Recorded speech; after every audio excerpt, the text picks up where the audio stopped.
Hey, we're finishing up today. If you have a Bible, go ahead and turn to Matthew chapter 28, and that's where we'll be finishing up today. But it'll pick up more missions next week. And I know they're going to tell you this, but I want to tell you again. Time changes next Sunday. All right, just so you know. All right, good. Yeah, it's the bad one. I don't know, it's the bad one, all right? But, I just wanted to tell you. And they'll tell you again at the end of the service. Hey, but we have been in this series. Again, This Is Us is the series that we've been doing. And, got a title from a popular TV show, which I have never seen. And but I can always tell, I like to say is I can always tell when Martha's watching it because she's crying as she watches it. And so I have never seen it, but I was intrigued by the title. And there is so much truth in just a little title of This Is Us, finding out who you are. Now, when I talk about who you are, I'm not talking about who you are individually. And that's what we've been focusing on. What is the church? And if this is your first time, you're going to get a good look because most of what today is, I just kind of want to recap a little bit and tell you where we've been, and then we get to today, with just illustrations. Martha's going to come up and share with you a little bit, and we're just going to share with you some thoughts, on what this looks like. Because this is foundationally important. What you're supposed to do is not near as important as who you're supposed to be. I mean, it's just the truth. Because if you are who you're supposed to be, eventually you're going to wind up doing what you're supposed to do. But if you're not who you're supposed to be and you're doing what you're supposed to, eventually you'll quit doing what you're supposed to do. So being who you're supposed to be is foundational. And that's what we've been talking about. We started off this whole year. This whole year starting in January, I just wanted to focus on This Is Us. And this concept of that a church is not an institution, the church is not a denomination, the church is people. And again, we've talked about that, but sometimes I don't think people realize is that if you're a believer in Christ, if you're truly His, then you are the church, right? Nobody owns this church, He owns it. Nobody has a corner on the market, right? That this is it and this is it. No. But in all practical purposes, you, plural, you are the church, right? It's you. So you've got to get away from, the church needs to, whatever. Well, I think the church ought to be, because in reality, it's us. This is us. That's what makes this title so good, because that's who we are. But our culture, it's been a little bit difficult to be able to explain that concept, because so much in our culture is catered to the individual. Right? It's all about you, not about us. In fact, all of the commercials, everything they're trying to sell and peddle has to do with how you can make you better. But that is not the individual. That is not that's why it is hard. That's why it's hard to share this church concept, because even all the books, Christian books that talk about you being a believer, it talks about you, how you can get stronger as a believer, right? It talks about you individually being on mission, being who God wants you individually to be. But that's not the biblical thought. That's not who God's called us to be. And so that's what we've been talking about over the weeks. In fact, Jesus said, upon this rock, I will build my church. So it's not ours. We're part of it, but it's His, so therefore we belong to Him. So then what He longs for more than anything is to do what we've been called to do, being on the same page, right? And it's an incredible thing, because Jesus said, if we will get on the same page, is that the gates of hell won't stop us. That is, upon this rock, Jesus said, I will build my church, and the gates of hell won't be able to stop it. So that becomes then this picture. And there are many metaphors that are used to explain or as examples of who we are. There's the family concept, right? Being God's children, that's a symbolism, right? and that we're all part of the family. We all share the same DNA, being born again into his kingdom. Therefore, there's a familial family type relationship between us. We belong, whether you feel like you belong or not. We talked about that, and I'd love to tell you everything, but if you want to know more about this, that's what this whole series has been about. And so we used the family, right? And then we talked about the body of Christ. That as illustration is used, is that everybody's got a different gift and ability, just like there are many pieces, right? Many parts of the body, many members of the body, but they all fit together to form one body, right? And therefore, this is us, okay? This may be you, right? But this is us in that concept, in that example. And that has to do with functioning together in unity. And this incredible picture of who we're supposed to be. But see, in our culture, the problem is that God, what is your will for my life? Well, the better prayer is, God, what's your will for us? Right? Because that's how he likes to use us. Not so much the individual. And yet that's what this culture touts. I want to make a difference. God, what's your will for my life? Those are all, again, I'm not saying those are bad, but the greater question is, God, grow us into it. Because no person has all the gifts, and no person can make total impact. It's just not possible. That's why there's a family. That's why there's a body of Christ. That's why there's a building that he is building. I will build my church. Building is another example. And it goes on. Army, it uses several others of these. But this is what we've been talking about because so much has to do with who we are. I talk about all the time when I talk about the gospel. When people ask you, what's the gospel of Christ? You only have to remember two things. Right? And I've shared this with you, and you're going to hear more this again as we get closer to Easter. All right? Who Jesus is, what he came to do. Who Jesus is, what he came to do. Jesus could not have done what he did unless he was who he says he was. Therefore, how can one person die for the sins of the entire world? Well, you couldn't if he wasn't who he said he was, which is Emmanuel, God with us. Word became flesh, dwelt among us, right? So the two go hand in hand. Well, it's similar here with us. Doing what he's called you to do is depending on being who you are supposed to be. It's a team concept, a family concept. Team, what do you mean? Well, it doesn't matter if you have one superstar. If you don't have everybody else playing, it doesn't matter how good the superstar is. You take a look in any team sport, you understand the concept, you've been there. So I think we understand that piece of this is about us. And what breaks us down is when one particular piece either gets too discouraged or has an overinflated view of his or her role. Right? Why? Because the whole thing works, right? The whole thing works together. So again, I could share just tons and tons and tons with you, but today it's what we're supposed to be doing. But remember, it's who we are that gives us the ability to do what we're supposed to be doing. Today I'm going to talk about on task. On task. What does it mean to be on task? It's actually a school term, right?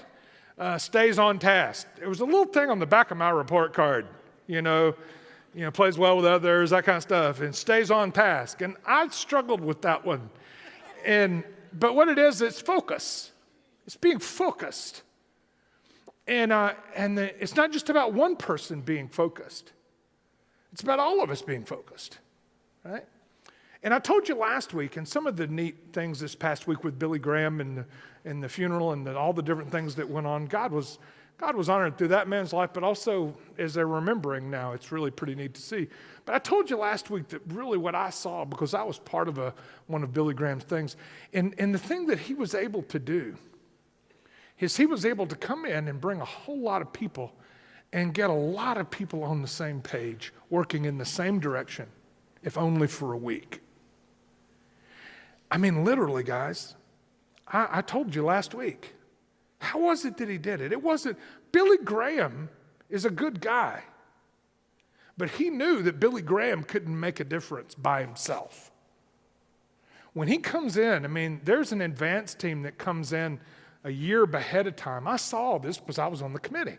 And I was amazed at some of the first meetings at how many different denominations that he could get in the same room.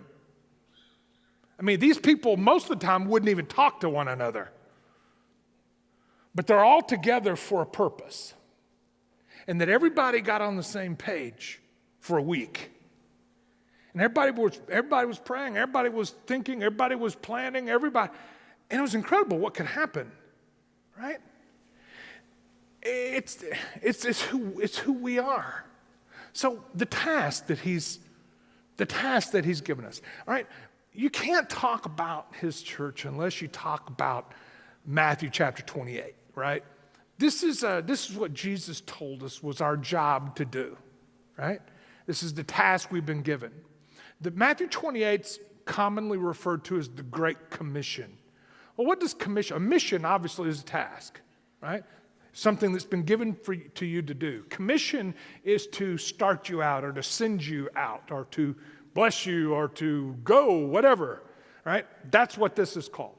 So this is what Jesus said. Jesus has already been crucified, buried, resurrected. He's made all of the appearances, the resurrection appearances, and then he's about to ascend back to the right hand of the Father, right? And this is the last thing he says. And this is what he said. See, Jesus said to them, all authority in heaven and on earth has been given to me. Now, obviously, if you're going to be given a task to do, or if you're going to be given a mission to do, then you have to be given the authority to be able to do it. So there's this picture, all authority, Jesus said, is mine. And therefore, I'm giving it to you, right?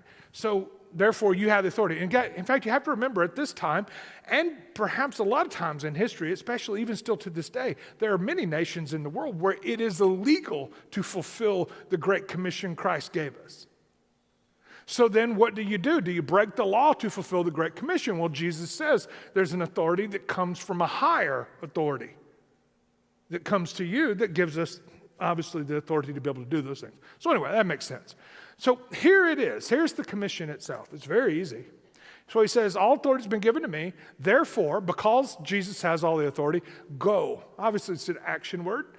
And so it's to be fulfilled in doing. This is what we're supposed to do. But so much about what we do is who we are. You'll see the two fit hand in hand here in just a minute. So he says, go, therefore, it says here, to make disciples of all nations. Interesting. Make disciples. What's a disciple?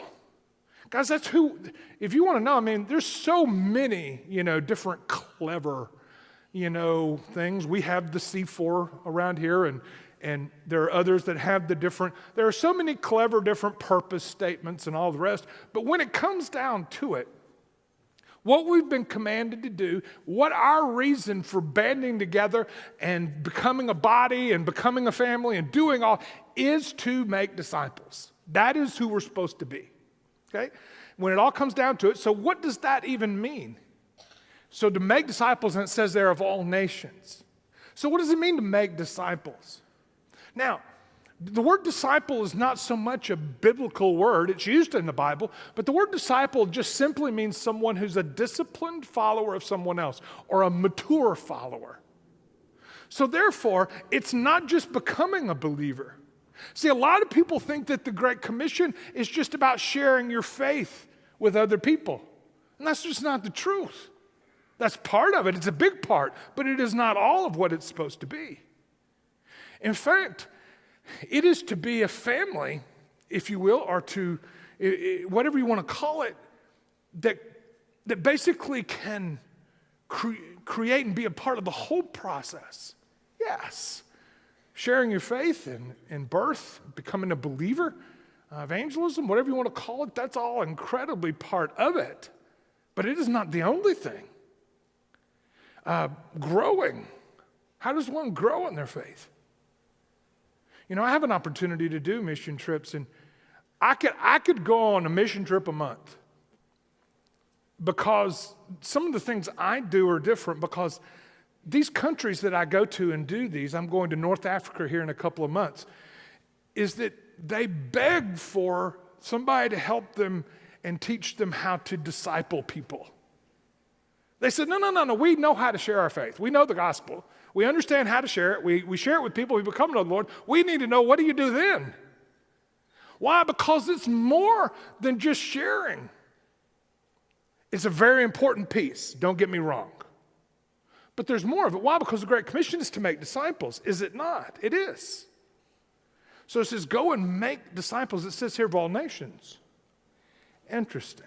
Of all nations. Therefore, you and I, this is us.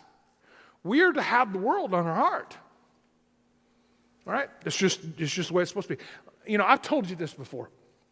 And I'm going to keep telling you, because to me it's just one of those amazing things. I want you to know that this church, this local church here at Indian Rocks, gives over $1 million to missionary causes every year I've been here, all right? And here's the great thought, all right? Well, why are we doing that? I mean, we're throwing that money out there where, you know, we don't even know those people. Let's build stuff for ourselves, right? We can have you know, Dairy Queen wanted to put something right out here. That's what I need, is a blizzard on the way home every day, right?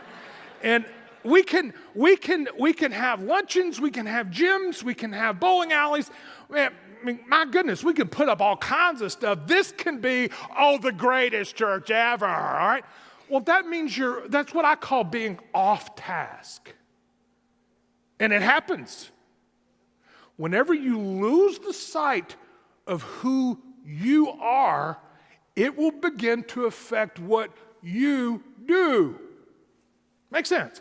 So why do we give all that every year? Because it's what we've been called to do. It's who we're supposed to be. See, guys, we want to be who He's called us to be, not who you think we ought to be, not even who I think we ought to be. Finding out who He's called us to be, and then let's do that as well as we can. Right? So making disciples, sharing the gospel, who Christ is, what He came to do, and then those who come to know Him, they can incorporate into a family, right? That they can grow. And that we can establish that and do that in other countries too. It is one of the most incredible things. You know, sometimes I've heard people say, you know, that their life as a believer, their Christian life is boring. They don't know who they are. Right? They are totally blind to who they are. Because I tell you what, if you get in on this game, brother, boredom will never be a problem. Okay? Never be. In fact, you'll be screaming for a break. All right? It's just an amazing thing. So it says there, make disciples of all nations, baptizing them. Right? So here's the salvation part, the rebirth part, in the name of the Father, Son, and the Holy Spirit. And then here it is, teaching. Teaching them to observe all that I've commanded you. Okay, so teaching is a huge part. That's where someone grows. Guys, that's kind of my thing. I love sharing with people. But guys, teaching, education is not the answer to everything. I can share it. I can share and I can help you understand it. That is my passion. But unless you see it modeled around you, unless you see it actively at work, you'll have a hard time catching it. It's the same with kids. You could teach kids things, your children, but you better model it. And then they put the two together, then it's like, oh, I get what that is, right? So you have this, and there's nothing more than I love to do. It's the gift God gives me. I want to use it however He wants me to use it for help you understand, help whoever understand. It's just something that I've always, because I lived so many years without ever getting it, all right? And so I guess maybe that's why I do it. But it says there, it's teaching them. That's part of the commission we've been given. Is after they become believers, baptizing them, teach them, help them to grow. And then He makes you a promise. And behold, Jesus said, I am with you always, even until the end of the age. Now, the age hasn't ended, so He's talking to you. Does that make sense? He has promised to be with us as we do the task He's given to us. Well, it makes sense because Jesus said, I will build what? My church. Right. So He's actively involved. And He's never more involved when we are banding together to do what he's called us to do. It's pretty neat to think about, right? Pretty neat to think about. Being on task. But you need one with the others, right? You have to be who you're supposed to be in order to do what you're supposed to do. I know a lot of times people, don't mess with all that. Just go get busy. More resources, time has been wasted. It's like telling a soldier, don't worry about boot camp. Just go straight to the battlefield. Okay, yeah, can you? Yeah, but will you be effective? Probably not, right? Probably not. So there's this picture then of the two. Now maybe this will help you, all right? Matthew chapter 5. This is what I call our Christmas Eve verse, all right? All right, how many of you in the room have been to at least one through the years of our Christmas Eve candlelight service? Let me see your hand. All right, 90% of you. So you kind of know the picture, all right? You kind of know the picture of what we do in here. And this is what Jesus said. You, plural, you are the light of the world. Okay, it makes sense, right? And it says here that a city set on a hill can't be hidden. Now, what's Jesus talking about? Well, back at that time, and same in our time, if a city was up on a hill, you just can't hide it because you can see it from a distance, and there are lights and whatever. You can't miss it. You can't hide it. Now, question: can you hide one person on a hill? Oh yeah. Even if they have a fire, you can hide them. So he's not talking about one person being a light. He's talking about what? He's talking about a whole city being a light. Right? Which is why we do what we do on Christmas Eve. I stand up here with it's all dark in here. I stand up here with my little candle. I do the same thing every year because I just want to keep reminding you of who we're supposed to be. And I got my one little candle and, I'm up here waving it. It's no big deal. But when I start passing it out, especially, there's a couple of our services that are just packed from end to end. And it starts going around. And the reason I do this is because of the picture it gives. And I have everybody take their candle, right? It says, nor do people light a lamp and put it under a basket. They put it on a stand. It gives light to all in the house. In the same way, let it shine. Let it shine. So what does that mean? You don't light a lamp and put a bucket over it or a basket over it. So what I have everybody do, and nobody has burned themselves yet. There's always next year, right? But I have them take their candle, I have them lower it down. And it's best in a room crowded to hide it. You still haven't extinguished it. Because you're a light. If you're a believer in Christ, you're a light whether you think you are or not. The question is not whether you're a light or not. The question is, are you going to hide it or not? And this was the command. That's why he said, let it shine. The command was he puts it upon a stand so all can see it. So the picture, then I have everybody take the candle and lift it up over their head, and I get their same reaction every time I do it. It's like, oh, this, because it lights up like there's a spotlight in the room. That's because there's a whole bunch of us. A city on a hill, you can't hide that. So it's not about Jeff being faithful to what he's supposed to do. It's about us, right? Because this is us. If we ever get that peace, it's an incredible thing to understand, to put together, and to see how it all works together. So as we that's what we've been talking about over the past months, about what it takes to make this work, what it takes to, along the way, to provide an atmosphere and a place for people to be able to grow. Not just come to know who Christ is, but to grow in their faith and become mature and strong and to let that go, let that move. But I want you to understand, this picture of what we do is that some of us don't see where they're apart, but far more than you can imagine, right? Far more than you can imagine.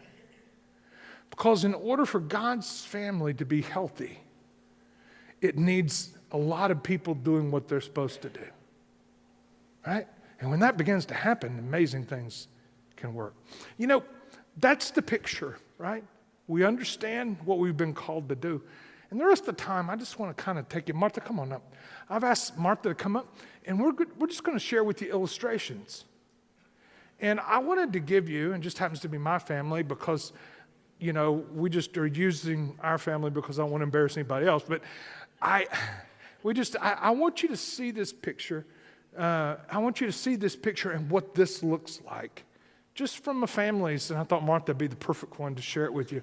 Just this picture of who we're supposed to be and the task that we're supposed to be on. All right?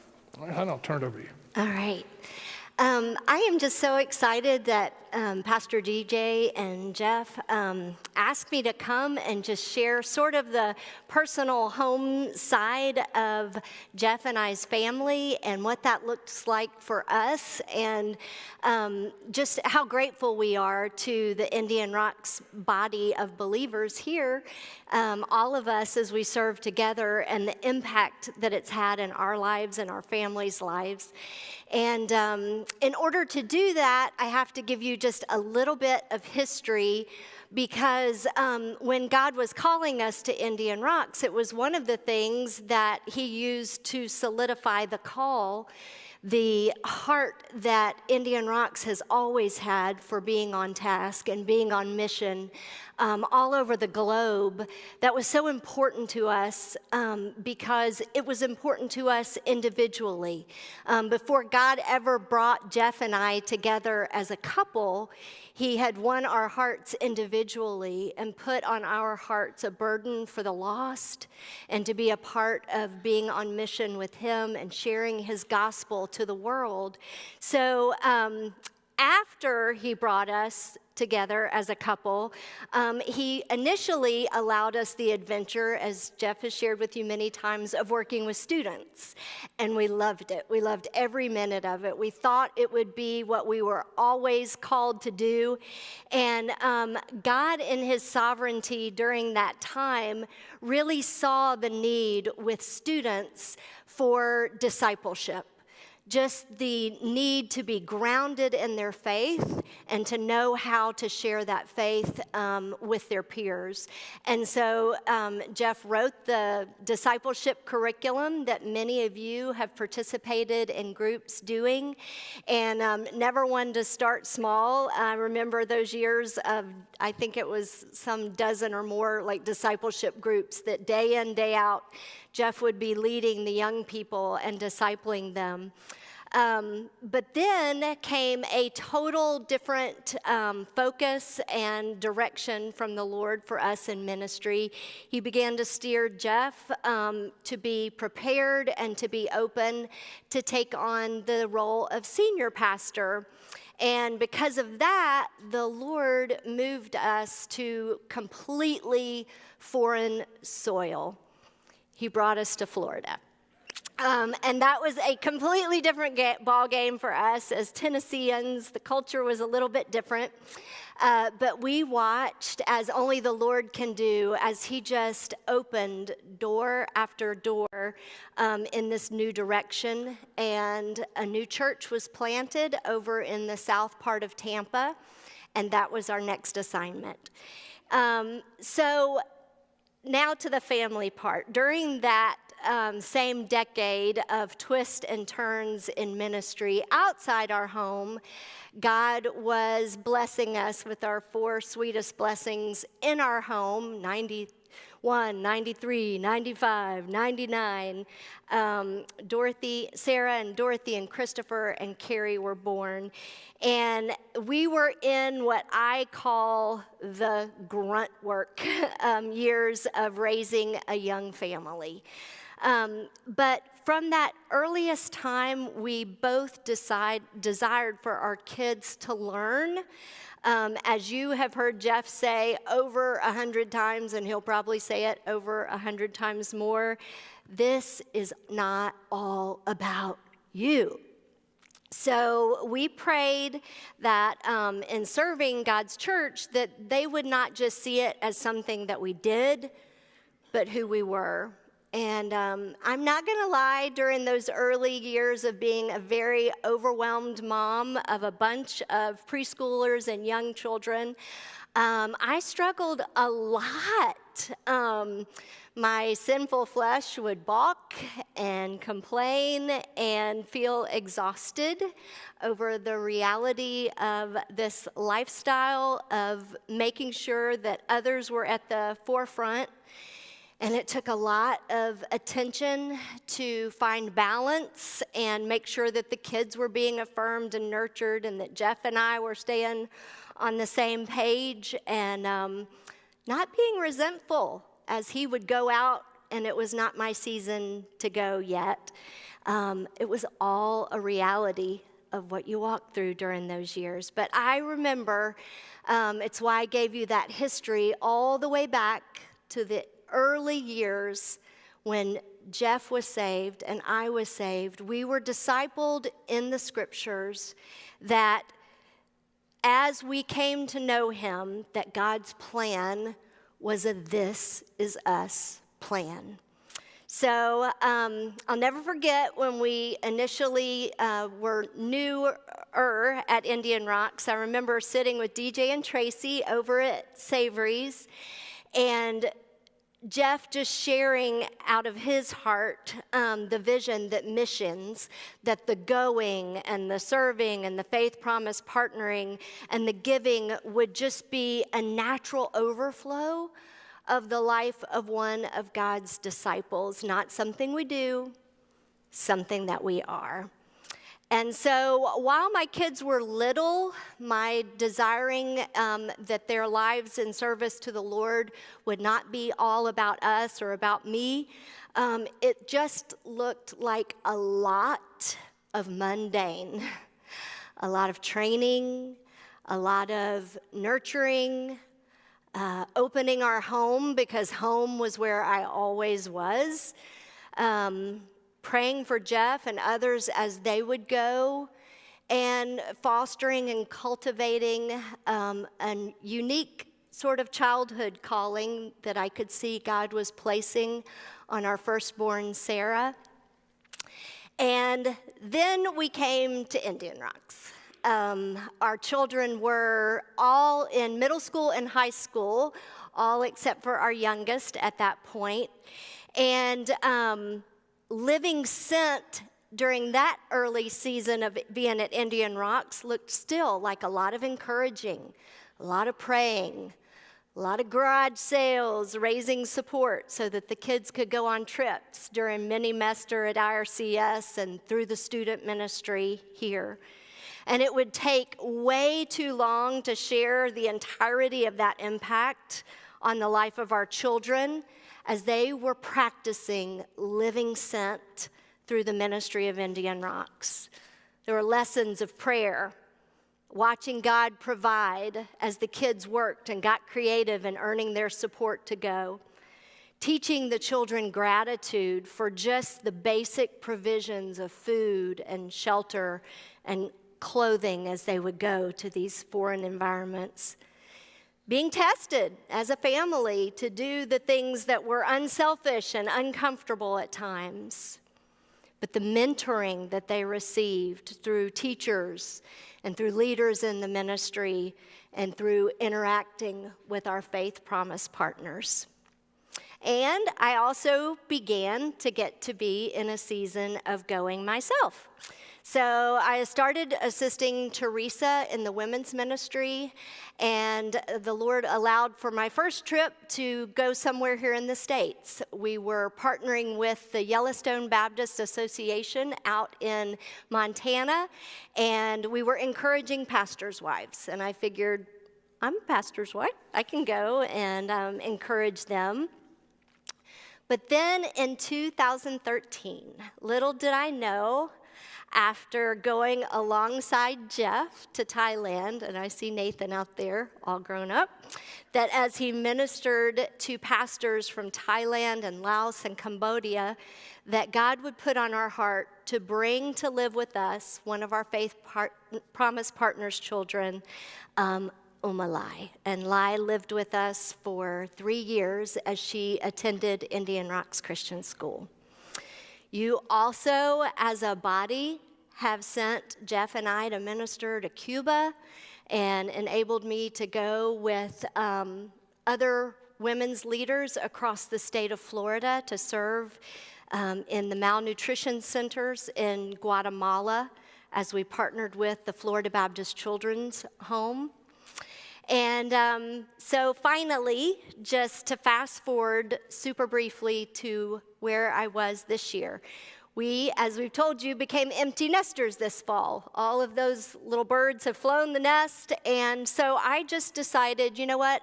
I'm going to go to those once-a-month Sent meetings just so I can stay in touch with what's really going on and to worship and to be a part of that. And I also offered up at the beginning of the fall just a simple prayer. Lord, if there's a trip that's going out that you want me to be a part of, let me know. It was a crazy fall, didn't even have time to even get to attend all of those Sent meetings, but I found out in December that a trip would be going out in January to partner with and support our Faith Promise missionaries there in Bethlehem. Elvira and Naim Corey and Stephen and his wife. And so Jeff and I began to pray and began to talk with the missions committee and DJ about the possibility of me going. And he opened the doors quickly and in a way that confirmed it was definitely his will that I go. And as any of you would testify, if you've ever trusted the Lord to accomplish his purposes, he does it in such a way that it is so personal to your heart and your personality. But little could I have known that when we were leaving in January that Jeff would have started preaching the This Is Us series. And because of that, it really greatly impacted my time when I was there in 2 ways.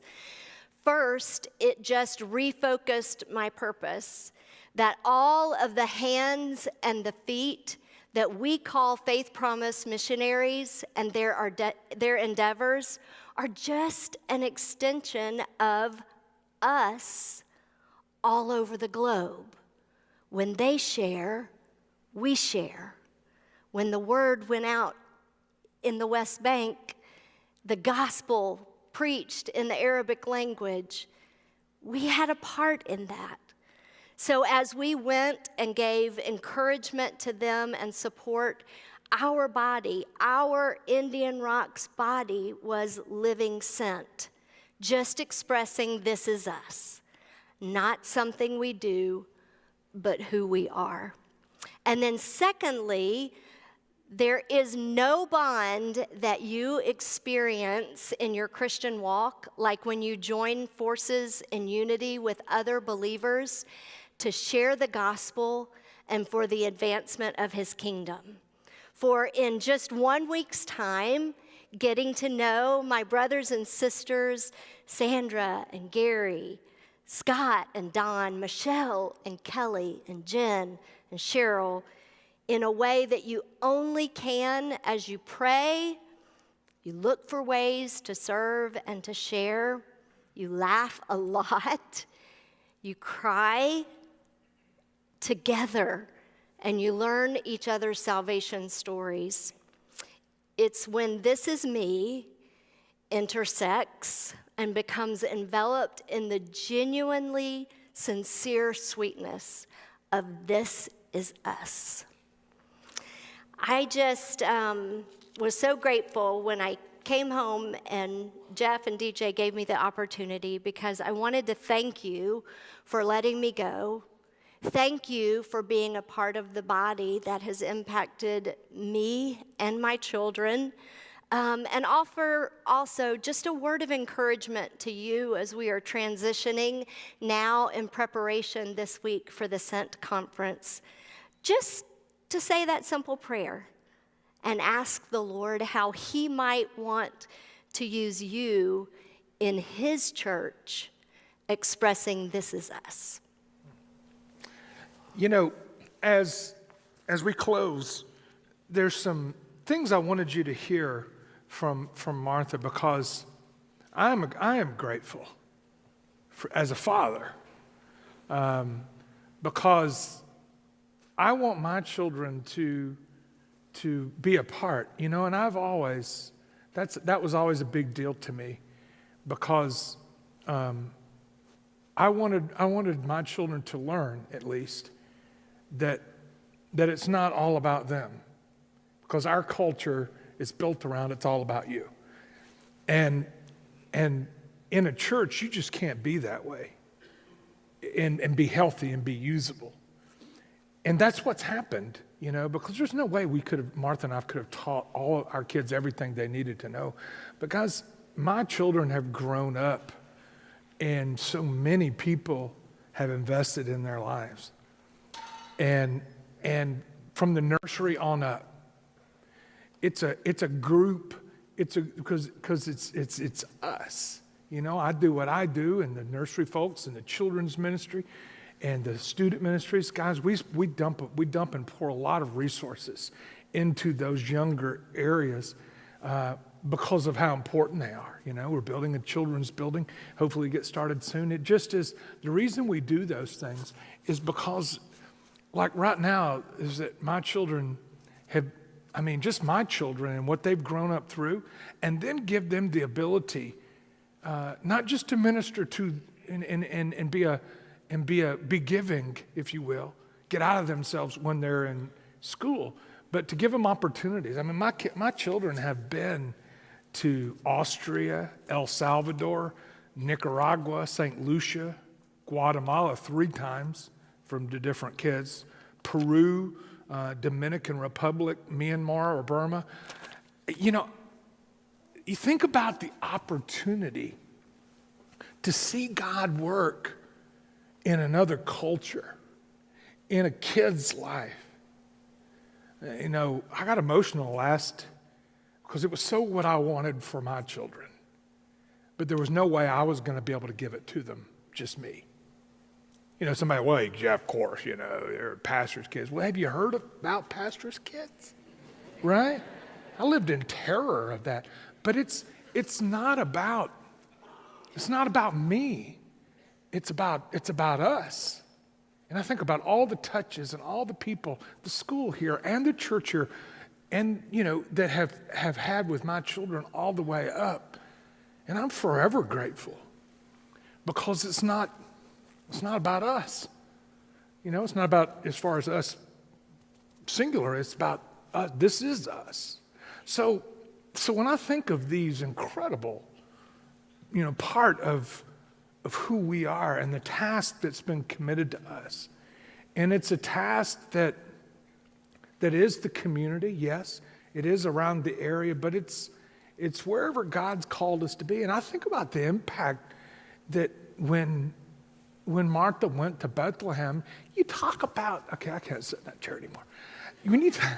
When you talk about having a place that we can invest in Bethlehem, you understand that Bethlehem is a Palestinian city, and that Elvira and that Naim, that they're Palestinian, and they've established a Christian church. And we are partners with them in a tough area, right? And when Martha went, you went because this is us. When that whole team went, you went because this is us. This is who we are. It's never about one person, especially among believers. It's about us, right? When I go and I do these pastors' conferences, guys, I've just learned in doing these pastors' conferences, these pastors in these countries that I go to, they are so hungry. They would listen to me until my voice gave out, 10, 12 hours a day, because they don't have the resources. And yet you send them resources because you send me, right? Because this is us. And when I go into a Thailand, y'all saw the pictures of me. Can you pull back up the Thailand pictures? This was the big joke in Thailand, because the average person in Thailand's about 5'5", all right? And the Jolly Green Giant in the back, you can always find Jeff because I don't look Thai in any sort of way, right? And so, but I go and I share, especially in Laos, and those pastors over there. Yeah, as y'all can see, I mean, the big joke was they wanted to take, I felt like a circus guy. They wanted to take pictures of me with my arms out and they're standing underneath my arms. Anyway, but I would go share, and do I'm going to North Africa in June and really can't even tell you the country. But guys, you're sending me. I mean, this is where I'm part of this. This is who we are, right? When I was first over in Thailand, Chan Simone, who I've just come to love, my first time there, and he was walking me around their campus. They have a Christian school there. About 1,000, 1,200 students. It's amazing. It's a Christian school in an 85% Buddhist country. And 80% of the graduates come out becoming believers. It's just an amazing place. As I was walking around, Chen Simone looked over, he says, "Oh, Jeff," he said, "Indian Rocks, that was our first building for our school. And Indian Rocks built that." And I was like, well, of course, that was long before I got here. But you built that. Does that make sense to you? And I could give you 1,000 stories like that when I hear from different places around the world. When I've done these conferences in Peru and in Cuba and in Laos and Cambodia and Thailand, I go to these places, but not everybody can go, but everybody's a part. No person's on an island. It's who we're supposed to be. That is the picture of what it means to be on task. But in order to be on task, you have to be who God's called you to be. Us. Not you, but us. This is an incredible picture when you think about how the whole thing works. So I think on those things, I think I have a daughter now who it just got into her heart. But those were things that this is us provided, She's finished her missions degree and her husband's getting his. And in a couple of years, they'll be leaving and going somewhere. But that just wasn't Martha and I. That was what she had as she grew up and the opportunities that were provided for her. I don't know. I could go on and I've got to stop. I just want you to catch this because as we head into this missions conference, I want you to be a part because all of these missionaries that are coming, that DJ has coming, in fact, we have tons of them, don't we, DJ, this year? Come on up, DJ. All right, we have tons of them coming this year. And they're all extensions of you because we've invested in all of these areas where God's at work. You've not only given your resources, finances, but also your time and your effort. We have a whole missions committee who makes all these things happen. All these things roll and work and give us an opportunity to be a part of the commission that says, make disciples of all nations. It's who he's called us to be because it's who we are. All right?